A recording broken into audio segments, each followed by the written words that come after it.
इस वीडियो में इस वीडियो में हम लोग कवर करेंगे इंटरफेरेंस ऑफ लाइट। लाइट के इंटरफेरेंस टॉपिक को समझने के लिए आपको साउंड का इंटरफेरेंस जो आपने समझा था उसको आपको एक बार रिक्वाइल करना पड़ेगा। क्यों? क्योंकि हुइजिन ने जब अपनी वेव थ्योरी दी तो उस वेव थ्योरी में उन्होंने बताया कि लाइट वेव है, लेकिन ये एक तरीके की मैकेनिकल वेव है and it is just similar as sound wave. इसको भी चलने के लिए मीडियम की रिक्वायरमेंट चाहिए। ये भी लॉन्गिट्यूडनल वेव है जैसे साउंड वेव होती है। तो लाइट के इंटरफेरेंस को समझने के लिए आपको साउंड का इंटरफेरेंस कैसे होता है उसको एक बार रिक्वाइल करना पड़ेगा। तो मैं आपको जस्ट रिक्वाइल करा रहा हूं, ठीक है। ऑलरेडी आप इसको 11 में एक बार पढ़ चुके होंगे, लेकिन मैं आपको याद दिला रहा हूं और फिर इसको लाइट से रिलेट करके अपन आगे पढ़ेंगे, ठीक है। तो चलिए शुरू करते हैं। यहां पर आप जैसा देख रहे हैं कि दो साउंड सोर्स हैं। एक साउंड सोर्स को S1 नाम दे दो, एक का नाम S2। तो मान लो ये दोनों साउंड सोर्स साउंड प्रोड्यूस कर रहे हैं, तो क्या प्रोड्यूस हो रहा है? मीडियम में डिस्टर्बेंस प्रोड्यूस हो रहा है। जब भी कोई साउंड सोर्स साउंड प्रोड्यूस करता है तो मीडियम को डिस्टर्ब करता है।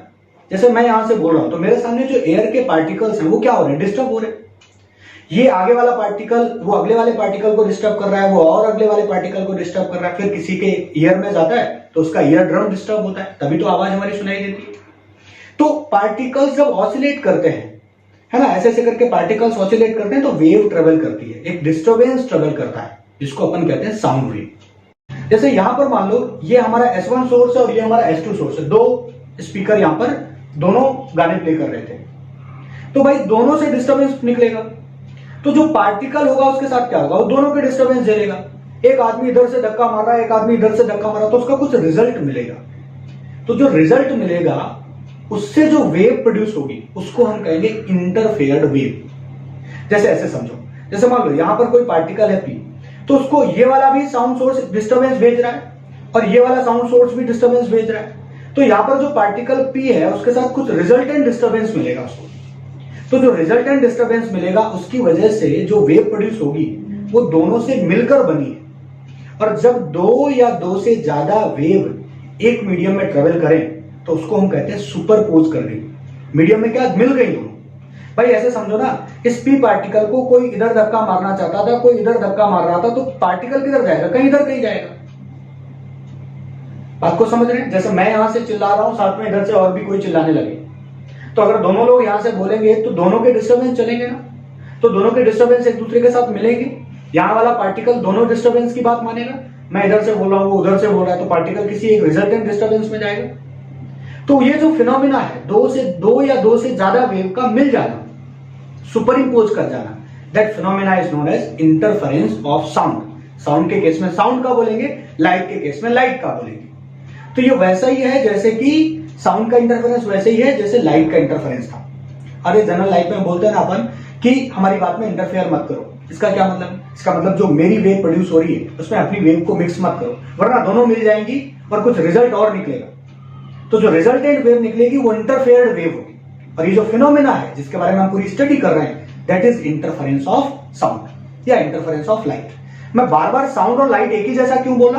क्योंकि हुइजिन ने अपनी वेव थ्योरी में लाइट को साउंड जैसा ही मानकर चले। उन्होंने सोचा ये बल्ब है, बल्ब से लगातार डिस्टर्बेंस निकलते हैं जैसे कि साउंड सोर्स से डिस्टर्बेंस निकलता है, वैसे ही इमेजिन करके उन्होंने इस बात को समझाया था, इसलिए मैं ऐसा बोल रहा हूं, ठीक है। चलिए आगे देखिए आप। जैसा आप यहां पर देख रहे हैं कि जैसे मान लो यहां पर कोई P पार्टिकल है, तो P पार्टिकल को दो डिस्टर्बेंस मिले। एक ने ऊपर की तरफ धक्का मारा, उसी समय दूसरे ने भी ऊपर की तरफ धक्का मारा।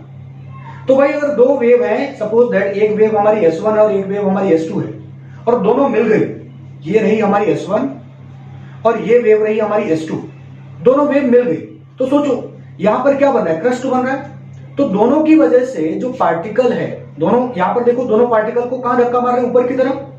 तो पार्टिकल को रिजल्ट है उसका एम्पलीट्यूड ज्यादा आएगा। तो यहां पर आप देख रहे हैं ये S1 और S2 के मिलने से ये हमें रिजल्ट मिला। आप देखिए इस वेव का ऊपर वाला हिस्सा और इस वाले वेव का भी ऊपर वाला हिस्सा जब दोनों एक दूसरे के ऊपर मिल जाएंगे तो रिजल्ट क्या मिलेगा? रिजल्ट हमें कुछ ऊपर की तरफ मिलेगा, बड़ा, ये रिजल्ट हमें मिलेगा। तो ये जो आप ब्लू कलर से देख रहे हैं यहां पर, ये क्या है? हमारी इंटरफेयर्ड वेव है। ये इन दोनों का रिजल्ट है। तो अगर दोनों सेम डायरेक्शन में धक्का लग रहा है, इस तरह मिल रहे हैं, एक का क्रस्ट मिल रहा है, दूसरे का भी क्रस्ट मिल रहा है, और रिजल्ट हमें कुछ पॉजिटिव, बड़ा कुछ रिजल्ट मिलता है, तो इस तरह के इंटरफेरेंस को हम लोग क्या बोलते हैं? Constructive interference. यानी यहां कुछ कंस्ट्रक्ट हो गया है, तो ये रहा हमारा कंस्ट्रक्टिव इंटरफेरेंस। और तुम सोचकर देखो, अगर एक वेव ऐसे जा रही थी, उसी इंस्टेंट पर एक वेव नीचे की तरफ जाए, यानी एक पार्टिकल को धक्का मार रही है ऊपर, एक पार्टिकल को धक्का उसी इंस्टेंट पर नीचे मारे, तो पार्टिकल किधर जाएगा? किधर भी नहीं जाएगा। तो पार्टिकल का जो एम्पलीट्यूड है वो क्या हो जाएगा? जीरो हो जाएगा। तो देखो यहाँ पर ये ऊपर की तरफ है, ये नीचे की तरफ है, अगर दोनों चीजें मिल जाएंगी तो रिजल्ट क्या मिलेगा? जीरो मिलेगा। तो अगर हमारा रिजल्ट डिस्ट्रक्टिव मिल रहा है, यानी दोनों एक दूसरे से अपोजिट जा रहे हैं, तो इस तरीके के इंटरफेरेंस को हम डिस्ट्रक्टिव इंटरफेरेंस कहेंगे। क्या कहेंगे? Destructive interference. तो दो तरीके का इंटरफेरेंस, जब दोनों चीजें मिले और रिजल्ट पॉजिटिव आए, जुड़े, तो उसको कहेंगे कंस्ट्रक्टिव। और जब दोनों चीजें सब्ट्रैक्ट हो, अपोजिट डायरेक्शन में हो, तो उसको कहेंगे डिस्ट्रक्टिव। तो सब्ट्रैक्टिव के केस में, सॉरी कंस्ट्रक्टिव के केस में जो एम्पलीट्यूड मिलता है that is A1 plus A2, दोनों का सम है वो। और डिस्ट्रक्टिव के केस में जो एम्पलीट्यूड मिलेगा वो A1 माइनस A2। अब अगर भाई A1 और A2 इक्वल है तो डिस्ट्रक्टिव के केस में एम्पलीट्यूड कितना मिल जाएगा? जीरो। और कंस्ट्रक्टिव के केस में रिजल्ट क्या मिलेगा? 2A। इतनी बात हुई, हमें दो तरीके के डिस्टर्बेंस देखने को मिले, दो तरीके के इंटरफेरेंस देखने को मिले, that was constructive and destructive. अब जैसे मान लो, इसको थोड़ा सा मैथमेटिकली समझ लेते हैं। मान लो एक डिस्टर्बेंस की इक्वेशन थी y1 is equal to A1 sine omega T, और वही दूसरे की इक्वेशन थी y2 is equal to A2 sine omega T, लेकिन दोनों में कुछ फेज डिफरेंस था। ये फेज डिफरेंस क्या होता है, फेज क्या होता है, इसको आप SHM में पढ़ चुके होंगे, लेकिन फिर भी यहां पर जो रिक्वायरमेंट होगा उसको हम बताएंगे। तो दोनों वेव मीडियम में मिल गई, तो क्या हो गया? इंटरफेरेंस हो गया। तो y is equal to y1 plus y2, दोनों का डिस्प्लेसमेंट मिल गया। तो दोनों के डिस्प्लेसमेंट मिलने से जो रिजल्टेंट एम्पलीट्यूड मिलेगा वो कैसे मिलेगा? उसका फार्मूला आप यहां पर देखिए। जो रिजल्टेंट एम्पलीट्यूड होगा that is capital A square is equal to A1 square plus A2 square plus 2A1 A2 cos phi. This is the resultant amplitude of superimposed wave. ठीक है, जो रिजल्ट में हमें मिलेगा उसका ये हमें एम्पलीट्यूड का फार्मूला याद रखना है, cos फाई। और फाई क्या हमारा यहाँ पर? फेज डिफरेंस है। ठीक है, तो ये आपका पहला इंपॉर्टेंट फार्मूला हुआ जिसको आपको दिमाग में रखना है। तो अगर मैं आपसे कहूं कि मैक्सिमम एम्पलीट्यूड कब मिलेगा आपको, तो देखो एम्पलीट्यूड का फार्मूला तो आपने देखा ही, A square is equal to A1 square plus A2 square plus 2A1 A2 cos phi, है ना, ये रिजल्टेंट एम्पलीट्यूड मिलता है। तो मैक्सिमम कब मिलेगा? जब दोनों एक ही डायरेक्शन में होंगे। जैसे यहां पर कोई P पार्टिकल है, उसको एक ही डायरेक्शन में डिस्टर्बेंस मिल रहा है, तो अगर एक ही डायरेक्शन में डिस्टर्बेंस मिल रहा है तो फेज में कोई डिफरेंस ही नहीं। भाई अगर एक फोर्स इधर लग रहा है, दूसरा फोर्स भी इधर ही लग रहा है, तो दोनों का एंगल क्या है? सेम है, तो दोनों के एंगल में डिफरेंस क्या है? जीरो। तो अगर सेम डायरेक्शन में जा रहा है, कंस्ट्रक्टिव का केस है, तो फेज डिफरेंस क्या होगा? जीरो होगा। तो भाई अगर फेज डिफरेंस जीरो होगा तो उस केस में फाई की वैल्यू क्या हो गई? जीरो हो गई। और अगर फाई की वैल्यू जीरो तो कॉस फाई की वैल्यू भी क्या हो गई? 1 हो गई। तो आपको एम्पलीट्यूड क्या मिलेगा? A square is equal to A1 square plus A2 square plus 2A1 A2 मिलेगा।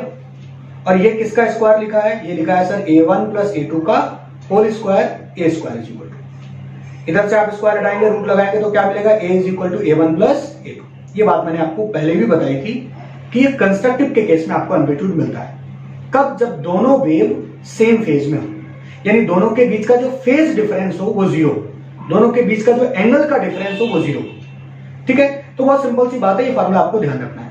ऐसे ही अगर आपसे मैं बोलूं कि ये डिस्ट्रक्टिव का केस है, तो डिस्ट्रक्टिव का केस आप जानते हैं, देखो जरा कैसे करेंगे उसको। डिस्ट्रक्टिव का केस आप समझते हैं, एक इधर गया एक इधर गया, डिस्ट्रक्ट कर रहा है। तो डिस्ट्रक्टिव के केस में जो फेज डिफरेंस होता है दैट इज 180 डिग्री। ठीक है, एक इधर है और एक इधर है, तो दोनों के बीच का एंगल कितना हो गया? 180 डिग्री हो गया। cos 180 की वैल्यू कितनी होती है भाई? -1 वैल्यू रख दो, देखो क्या मिलेगा? A square is equal to A1 square plus A2 square plus 2A1 A2, और इसकी वैल्यू कितनी रखी है? -1। तो जब आप इसकी वैल्यू -1 रखोगे तो क्या मिल जाएगा आपको? ये आपको माइनस का मिल जाएगा। ठीक है, यहाँ पे माइनस आ जाएगा, तो ये किसके बराबर आ जाएगा? A square is equal to A1 minus A2 का होल स्क्वायर, तो A is equal to A1 minus A2। ये एम्पलीट्यूड आपको कब मिलता है? ये आपको तब मिलता है जब डिस्ट्रक्टिव का केस होता है। आप इसको A मिनिमम भी कह सकते हैं। ठीक है, वो किसके बराबर होता है? A1 minus A2। A maximum अभी आपने ड्राइव किया, A मैक्सिमम किसके बराबर होगा? यानी कंस्ट्रक्टिव के केस में मैक्सिमम एम्पलीट्यूड मिलता है तो A1 प्लस A2 के बराबर होगा। इतनी सी बातें आपको यहां पर दिमाग में रखनी है। ठीक है, the similar concept will be applicable for interference of light. जैसे कि एम्पलीट्यूड का कॉन्सेप्ट आपने साउंड में पढ़ा, ऐसे ही आपको लाइट में इसको अप्लाई करना है। लाइट के केस में लाइट को अगर आप वेव मानते हो तो उसमें भी एम्पलीट्यूड होगा, और दो लाइट सोर्स, दो लाइट बल्ब अगर प्रोड्यूस होंगे S1 और S2 तो उनके भी अपनी वेव प्रोड्यूस होंगी, तो उसमें भी अगर दोनों कहीं पर कंस्ट्रक्टिवली मिलेंगे, कंस्ट्रक्टिवली मिलने का मतलब क्या हुआ, एक की वेव और दूसरे की वेव ऐसे करके दोनों की सुपर इंपोज कर रही है, तो वहां पर एम्पलीट्यूड ज्यादा मिलेगा। इस बात को आप ऐसे समझिए, देखो जैसे मान लो एक वेव ये गई और दूसरी वेव हमारी ये गई, दोनों मिल गई, तो दोनों का एम्पलीट्यूड यहाँ पर क्या हो रहा है, मिल रहा है, तो मिल रहा है तो यहाँ पे कंस्ट्रक्टिव बन रहा है, तो कंस्ट्रक्टिव बन रहा है तो एम्पलीट्यूड ज्यादा होगा, और एम्पलीट्यूड अगर ज्यादा होगा तो एक फार्मूला होता है लाइट के केस में, वो आपको यहाँ पर डायरेक्टली याद रखना है कि intensity of light is directly proportional to amplitude square. इसको आप यहां पर ध्यान रखेंगे, intensity of light is directly proportional to square of amplitude. ठीक है, अब सोचो अगर एम्पलीट्यूड ज्यादा मिलेगा तो वहां लाइट की इंटेंसिटी ज्यादा होगी, और इंटेंसिटी क्या होती है, चमक। तो जहां पर दो लाइट वेव ऐसे मिलेंगी तो वहां पर चमक आएगी, क्योंकि वहां पर एम्पलीट्यूड ज्यादा आएगा तो इंटेंसिटी ज्यादा आएगी। बात को समझ रहे हैं? अगर मैं दोनों का एम्पलीट्यूड मान लूं, इसका भी ए है और इसका भी ए है, तो रिजल्ट में एम्पलीट्यूड हमें कितना मिलेगा, 2a मिलेगा, तो यहां पर हमें इंटेंसिटी मिलेगी। और अगर मैं कहूं कि भाई एक वेव हमारी ऐसे जा रही थी लाइट की और दूसरी वेव हमारी अपोजिट चली गई ऐसे करके, और इसका एम्पलीट्यूड ए है और इसका भी एम्पलीट्यूड ए है, तो रिजल्टेंट एम्पलीट्यूड हमें क्या मिलेगा, जो रिजल्ट एम्पलीट्यूड मिलेगा वो हमें क्या मिलेगा, वो हमें 0 मिलेगा, क्योंकि आप जानते हो यहाँ पे डिस्ट्रक्टिव हो रहा है। डिस्ट्रक्टिव के केस में क्या होता है, a1 माइनस a2 होता है, दोनों बराबर ही है, तो क्या आ जाएगा, आंसर आ जाएगा 0। तो लाइट के केस में जब कंस्ट्रक्टिव होगा तो ब्राइट मिलेगा, ठीक है, क्योंकि वहां चमक होगी, और जब डिस्ट्रक्टिव होगा तो डार्क मिलेगा। ठीक है, तो यहां पर आप पीछे देखिए, ये कंडीशन आपकी ब्राइट की है, सॉरी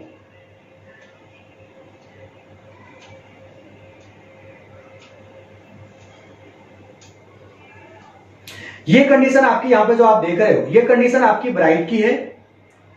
तो लाइट में आपको ये कंडीशन ब्राइट की और ये कंडीशन आपकी किसकी है, डार्क की। साउंड में जब एम्पलीट्यूड मिलते हैं तो आवाज बढ़ती है, और जब एम्पलीट्यूड घटते हैं अपोजिट डायरेक्शन में जाते हैं तो आवाज कम हो जाती है ना। अगर दोनों सेम है तो 0 भी हो सकती है।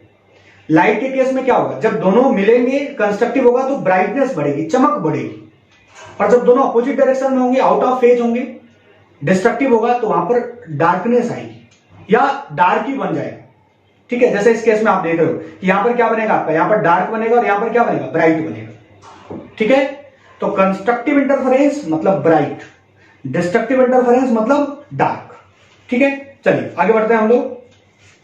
तो यहां से एक चीज हमें इंपॉर्टेंट मिली कि अगर हमें कहीं पर एम्पलीट्यूड का रिलेशन पता है तो हम इंटेंसिटी का रिलेशन भी बना सकते हैं।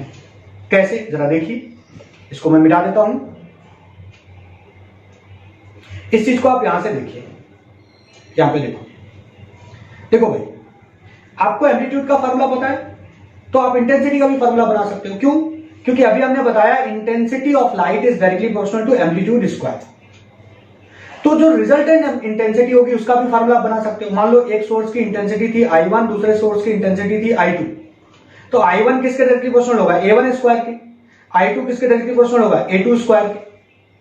ये सारी वैल्यू जब आप इसमें रखोगे, मान लो मैंने इसमें प्रोपोर्शनल कांस्टेंट लगा दिया K, इसमें भी प्रोपोर्शनल कांस्टेंट लगा दिया K, इस पे भी लगा दिया K, तो जब आप ये सारी वैल्यूज रखोगे तो राइट हैंड में भी K आएगा कॉमन में, और लेफ्ट हैंड में भी K कॉमन में आएगा, तो मैं K डायरेक्टली हटा दे रहा हूं। तो सीधा सीधा आप इसको ऐसे याद रख सकते हैं कि I is equal to A1 square की जगह I1, A2 स्क्वायर की जगह I2, और 2 वैसे ही लिखा है, और A1 की जगह मैं क्या लिख सकता हूं, जरा इस चीज को देखिए, देखो I is directly proportional to A square, या ऐसे भी तो लिख सकता हूं root I is directly proportional to A, इधर से स्क्वायर हटा के इधर रूट लगा सकता हूं। तो भाई जहां पर A1 लिखा हुआ क्या लिख सकता हूं, रूट I1 लिख सकता हूं, रूट I1 रूट I2, और क्या है मल्टीप्लाई में हमारा cos फाई। ठीक है, इसको थोड़ा इधर बढ़ा देते हैं, मल्टीप्लाई में है cos फाई। ठीक है, इसको एज इट इज आपको लिख देना। तो जैसे आपने नेट एम्पलीट्यूड का फार्मूला बनाया, वैसे आप नेट इंटेंसिटी का भी फार्मूला बना दिए। इसमें भी आप मैक्सिमम मिनिमम बना सकते हैं कि आई मैक्स कब होगा, सर आई मैक्स कब होगा, जब हम यहां पर देखो कैसे आई मैक्स का फार्मूला बनाएंगे।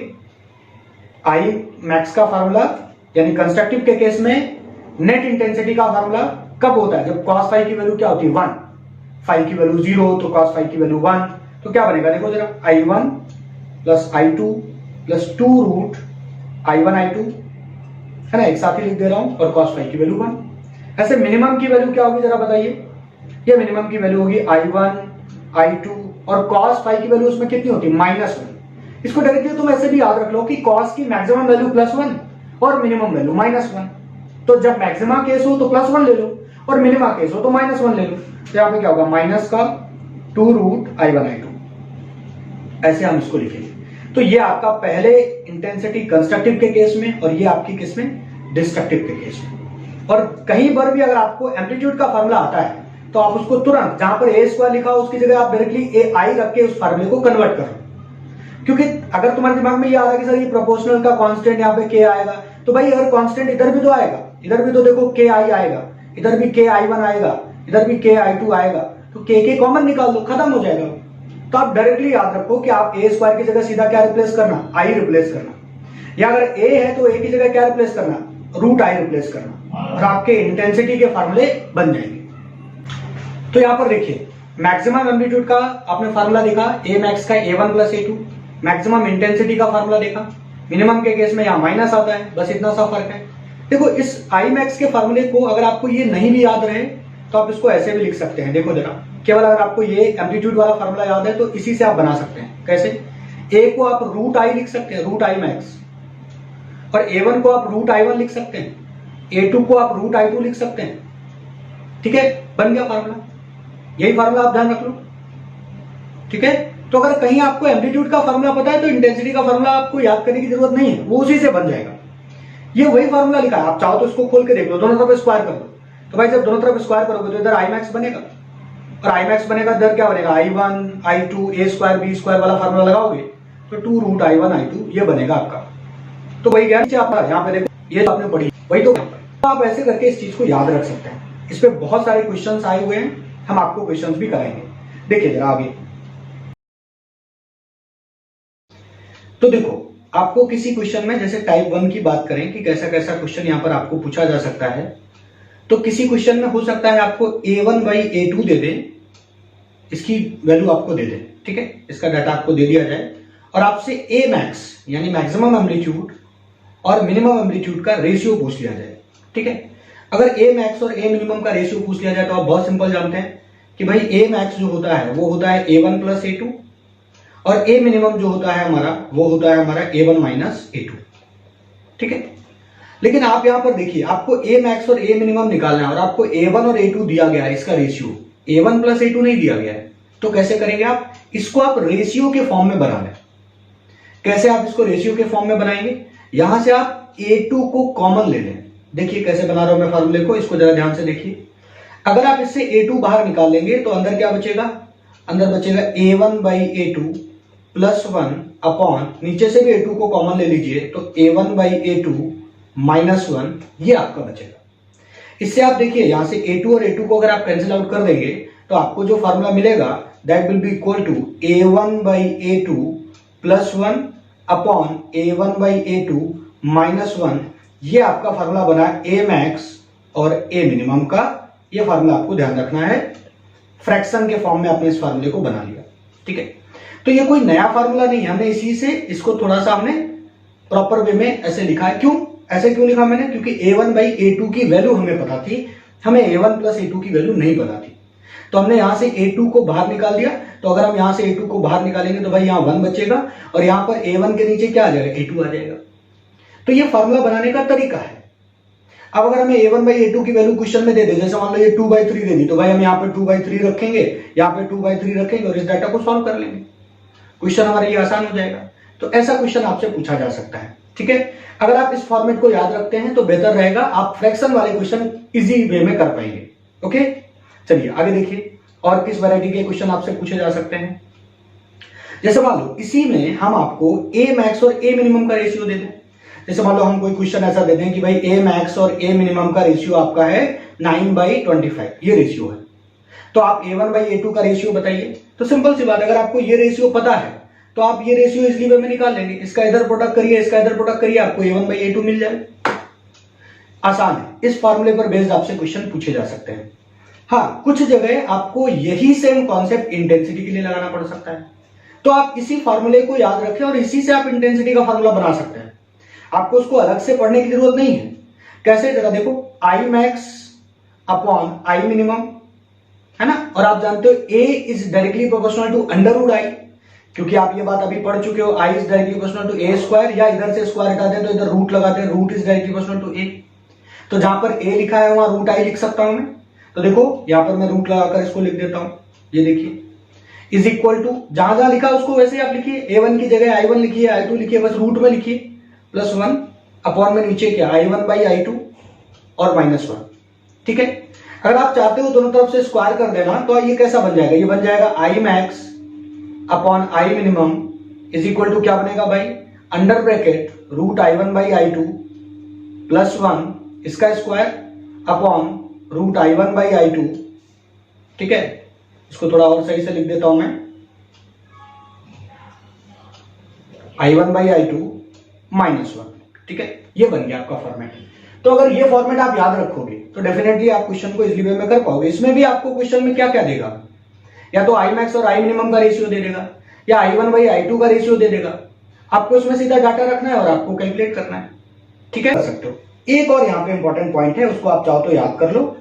क्या इंपॉर्टेंट पॉइंट है, वो ये है कि कभी कभी आपको ऐसे दिया जाएगा, स्लिट के बारे में इंफॉर्मेशन दी जाएगी। स्लिट क्या होती है, आपको आगे यंग डुअल स्लिट एक्सपेरिमेंट पढ़ाया जाएगा, उसमें आपको ये डिटेल में पता चलेगा। अभी आप ऐसा समझ लो कि कोई स्क्रीन है, कोई ऐसे पर्दा लगाया, उसमें हमने होल किया है, स्लिट बनाई है ऐसे। तो स्लिट हमने जितनी बड़ी बनाई होगी, उसकी जितनी हमने विड्थ ली होगी, लाइट उतनी ज्यादा आएगी। तो सिंपल सा आपको एक फार्मूला याद रखना है कि अगर यहां से लाइट आ रही है तो स्लिट की जो विड्थ होगी वो जितनी ज्यादा होगी, इंटेंसिटी उतनी ही ज्यादा आएगी। इंटेंसिटी होती है कितना अमाउंट ऑफ लाइट उधर से आ रही है, तो अगर ज्यादा विड्थ आप ले लोगे तो इंटेंसिटी भी ज्यादा आएगी। तो सीधा सीधा आपको टर्म ध्यान रखना है, W1 upon W2 is equal to I1 by I2। अगर किसी स्लिट की विड्थ ज्यादा है तो उससे आने वाली लाइट की इंटेंसिटी भी ज्यादा होगी, and it is a important point, आप इसको याद रख सकते हैं। ठीक है, तो यहां पर आप देखिए क्वेश्चन आपको दिया गया है, ऐसा 2015 में पूछा गया ऐसा क्वेश्चन को पढ़िए। Two slit Young dual slit experiment में आपको स्लिट विड्थ दी गई है, यानी जो स्लिट है, दो स्लिट है यहाँ पे, है ना। दो स्लिट में बना देता हूं कहीं से, ये देखिए दो स्लिट मैं यहाँ पे ड्रॉ कर दे रहा हूं, ये दो स्लिट है। इन दोनों स्लिट से क्या है, लाइट आ रही है। It is just like to sources, और दोनों से लाइट आ रही है ऐसे। ठीक है, इधर से भी लाइट आ रही है, इधर से भी लाइट आ रही है। तो स्लिट की जो विड्थ है उसका रेशियो दिया गया है।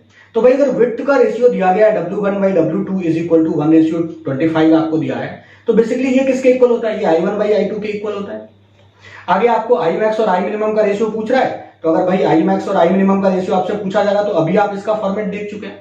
क्या होता है फॉर्मूला इसका, अंडर रूट के अंदर I1 बाई I2 प्लस 1 इसका स्क्वायर अपॉन अंडर रूट के अंदर I1 माइनस I2 माइनस 1 का होल स्क्वायर। आप सिंपल इसमें वैल्यू रखिए। आप ये I1 बाई I2 की वैल्यू 1/25 रखेंगे तो रूट के अंदर से बाहर क्या आ जाएगा, 1/5 आएगा, इधर भी 1/5 आएगा। इसको सॉल्व करिए, स्क्वायर करके आप सॉल्व कर दीजिए।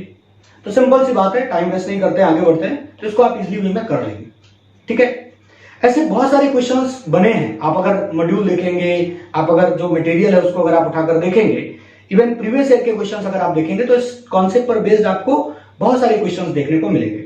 जैसे 2019 में भी इसका एक क्वेश्चन आया है, उसमें उस क्वेश्चन में, ये क्वेश्चन आप स्क्रीन पे देखिए पहले तो, ठीक है, ये क्वेश्चन 2019 में आया। तो ऐसा क्वेश्चन अगर आपको देखने को मिले तो आप कैसे करेंगे, तो उसमें कुछ नई चीज नहीं है। आप देखिए कैसे, I मैक्स और I मिनिमम का अगर आपको डिफरेंस लेना है और नीचे आपको I max plus I minimum करना है, तो क्या इसका रिजल्ट आएगा, वो आप क्या लिख सकते हैं, बिल्कुल लिख सकते हैं, क्योंकि I मैक्स क्या था वो आप ऑलरेडी कैलकुलेट कर चुके हैं। कैसे आपने कैलकुलेट किया था, जरा देखिए। I मैक्स जो आपका था वो था I1 plus I2 plus 2 root I1 I2, ये था आपका। मैक्सिमम कब आता था, जब cos फाई की वैल्यू क्या थी, 1 थी। और I मिनिमम कब आता था भाई, तो I मिनिमम आता था आपका I1 plus I2 minus 2 root I2, ये आपका I मिनिमम आता था। तो ये सिंपल सी वैल्यू आप यहां पे रखिए। ये वैल्यू जब आप I मैक्स की यहां पर वैल्यू रखेंगे और I मिनिमम की वैल्यू रखेंगे, यहां पर I मैक्स की वैल्यू रखेंगे और I मिनिमम की वैल्यू रखेंगे, तो आपको यहां पर रिजल्ट मिलेगा।